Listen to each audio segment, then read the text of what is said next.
So here I am again, in the dark of the morning, unable to sleep, thinking about things.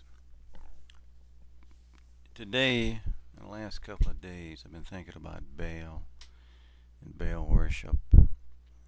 I'm in the process of doing some reading in the older books, and it's really blowing my mind as to how many times and how many people from the leadership of Israel, as well as the people in general of Israel itself, keep slipping back to Baal. Keep on chasing and obtaining something that is in Baal worship. And I know there's a reason that the whole Baal thing is so wallpapered into our scriptures, so ingrained. And I think it was Paul who said that everything that happens in this book of ours, that was for an admonition to this people in the end time. To say it's a likeness. I believe that.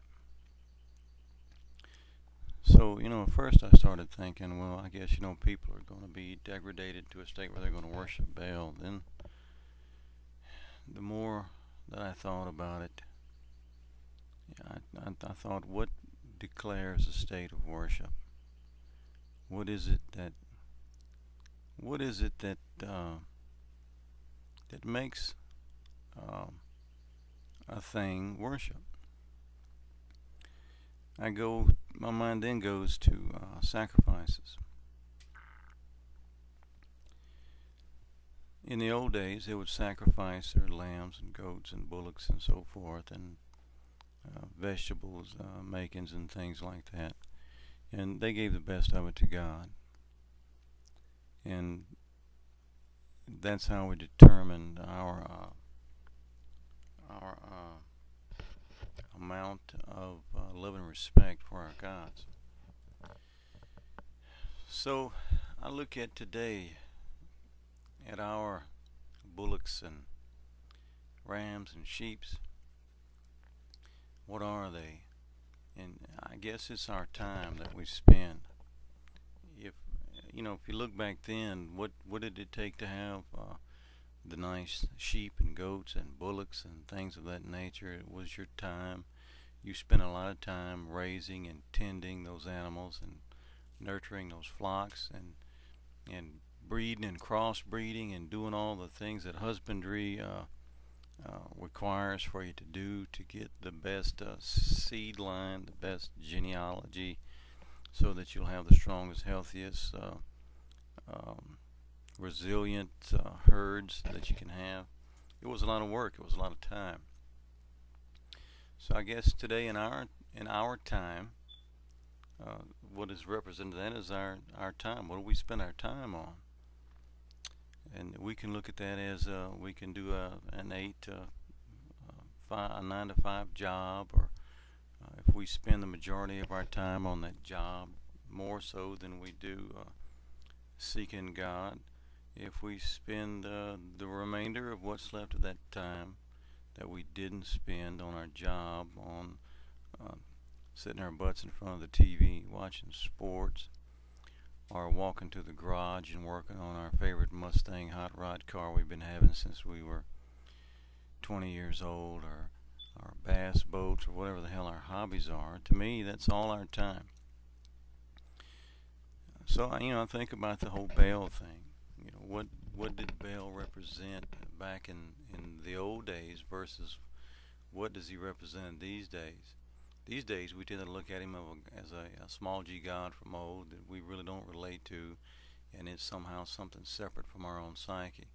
Whereas back then, I think what Baal basically represented was the basic need and desire to ignore God and conviction and do what pleased the body.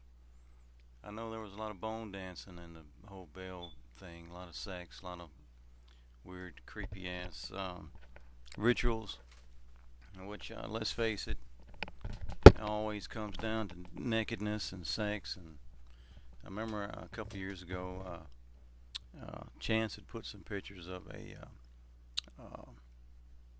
some young people doing a ritual for some type of witchcraft they were practicing. But I couldn't help but notice that the girl was naked and laying on the floor in suggestive poses, and I'm sure. I don't remember if those pictures showed it or not, but I'm sure there was some sex that took place. I mean, no matter how much occultish stuff that I've looked into on the net, or in movies, and so forth, it does not escape me that it always comes down to the dick and the dick's desire, and which is a strong force in the human nature. It's probably the strongest urge that human nature has. So, I mean, what do we see when somebody goes to Baal worship in the old days? I mean, they have rituals. They have same thing with Ishtar, the goddess of fertility. They'd all get buck-ass naked and run through the woods and screw as many people as they could find in them woods. And theory being that if your old man couldn't get you pregnant because he had flat genes or flat semen or whatever, then the day of Ishtar, you could run around, screw 10 men in the woods, and you could come up pregnant. And then, of course, we all put a face of a god on it and worship that, and which is all really a sense of Baal worship. It all comes from Babylon.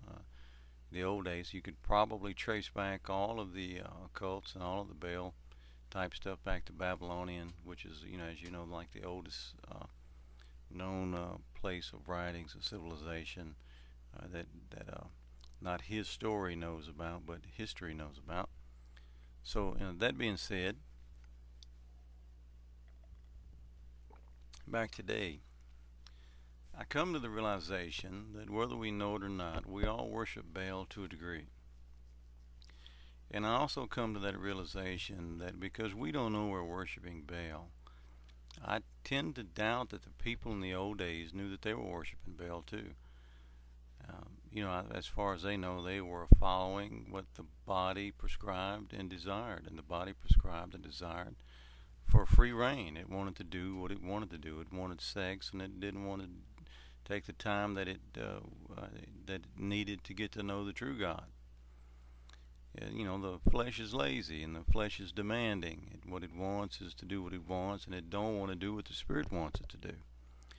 So, I think about in the old days, every time a king would be conquered or died, that was in the Baal worship, and then would come along a new king, and the book would always start out, and he did that which was right in the eyes of God, or he did which was not right in the eyes of God, which was basically declaring what direction this guy was going to go right off the bat.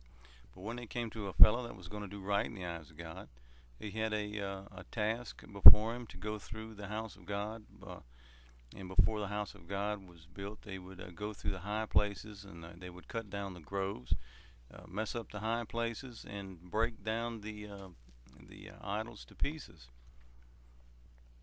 What were those idols? Today in this time, an idol can very much be a cross, a wooden or a plastic cross that so-called Christians want to hold in their hands and pray to Jesus. What does the name of Jesus mean? Everybody seems to think there's so much power in this name of Jesus. Well, Jesus is the one that tells us that so many of them's going to come to him and say, "Lord, Lord, look at what all we've done." And then he's going to say, "Oh, I never knew you." Well, they were praying to Jesus. They were using that name. So I don't think there's any power in a name. The power is in the belief. It's in the faith. It's in the concept. It's in, were you lazy or not? Did you get an understanding? Did you seek God, or did you want a nice tiny little God you can keep in your shirt pocket and bring out at funerals and Thanksgiving dinners and so forth, and then tuck back in and go about your business and do everything that the flesh wanted you to do, which to me is starting to look like that's Baal worship. So, here we all are And I know that concept sounds kind of strange when it first rings in your ear, but if you let it keep ringing, and if you think about how people look when there's 20 guys piled up in a house waiting on some stupid ass ball game, so I say it's the Super Bowl or a college championship, and how engrossed and how much time they have invested in that game. I mean, if you watch them talk about the football players at a Super Bowl game, they seem to know what college they played. They seem to know how many touchdowns they made in that season. They seem to know what high school they went to and how many touchdowns or kicks they made in the high school. I mean, they just. My point is that it took time to know these things. It took time to become familiar with this sport. And I'm just using football as a, but you can put anything in there, whether it be a hobby, whether it be baseball, whether it be one of thousands of other kind of sports. Makes no difference. It's still a worship. It's a form of worship. Why? Because we find a way to donate our time to understanding it. Now, you know as well as I do, that damn football game and that knowledge that you've taken in from watching it, it ain't going to do one damn thing for your soul. It's not going to do one thing to gain you closer, to get you closer to God. It's not going to do one thing to get you any better understanding and get you off this rock. All it's going to do is obey what the flesh wants. So, here we are, and it's also not beyond me that people serve their children up to Baal. Or, and we look at that and we read that today and say, oh my God, how can people think about handing their poor precious little children up and throwing him in this fire on the lap of Baal and letting this fire consume this child? It's unhuman, it's unconscionable. Though something was wrong with those people.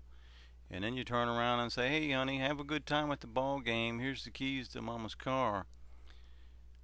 It's the same exact thing. We serve our children up to the world. We do send them off to the high school ball games, and we do send them off to the movies. We do send them off to the world, as it were, which I think is exactly what Baal worship is. Again, what Noah said still rings in my head. If it's not Christ, then it's got to be Antichrist. So, if we spend our time seeking and doing things that are not of Jesus Christ, obviously we are spending our time that we're getting to know something other than Jesus Christ. So is there a balancing point? How much time should you spend worshiping God? How much time should you not spend worshiping God, or worshiping Baal, I'll call it. And I guess you can say as much as you can stand. And I guess what determines how much you can stand is how much conviction you have, how much love you have for the Lord. If you don't love Him very much, you're not going to get very much study time in. And you're going to spend a lot of time at ball games and movie theaters and those type things. And I'm certainly not pointing the finger at anybody watching this video and pretending I don't do the same. I do. I mean, I don't go to ball games, but I do spend time at movies, and I spend a hell of a lot of time on the net looking at things that it's not getting me closer to God. I spend a lot of time watching movies on Netflix. I mean, it's the nature of us, isn't it? I mean, if we ever get to that point where we can tell Baal to kiss our ass, and we can spend the majority of our time seeking and getting to know God, to the world you're going to become a zealot. To the world you're going to become that guy that's all effed up on God, and you're going to lose your friends, and people's not going to come hang around you, and you're going to be the one getting the odd stares at the Thanksgiving family table. Because the more you become closer to God, guess what? The more holy you become. And for you to become holy, the unholy things have to be left at the door. And the unholy things tend to look at you as a different entity. And then pretty soon the people that looked on you as a brother and a friend start to look at you as the enemy.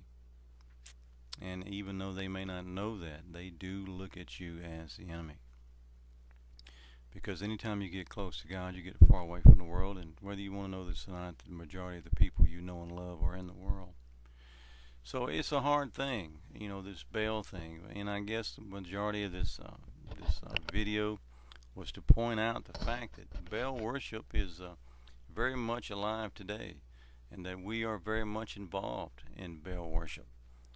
And I guess we should all be conscious of that. Every time we're sitting around at the TV and with our friends watching the Super Bowl, hooting and hollering, acting like a bunch of damn apes over some stupid ass game or something, I guess we should all, in the back of our minds, start to think about Jesus Christ and would he be sitting there hooping and hollering over a bunch of guys that can catch a ball, or does he have more important things to do, such as trying to save people from hell?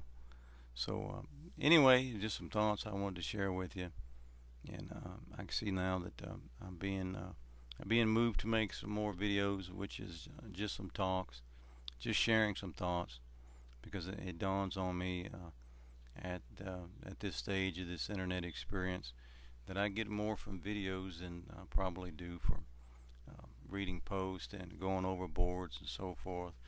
Number one, it's personal, and number two, it's direct. And then I'm probably gonna make a few more vids. So anyway, guys, I just wanted to share those thoughts with you. I'm gonna put this on the board, and if you have any thoughts concerning what I said, I'd like to hear them. So okay, people of Earth, I will see you later.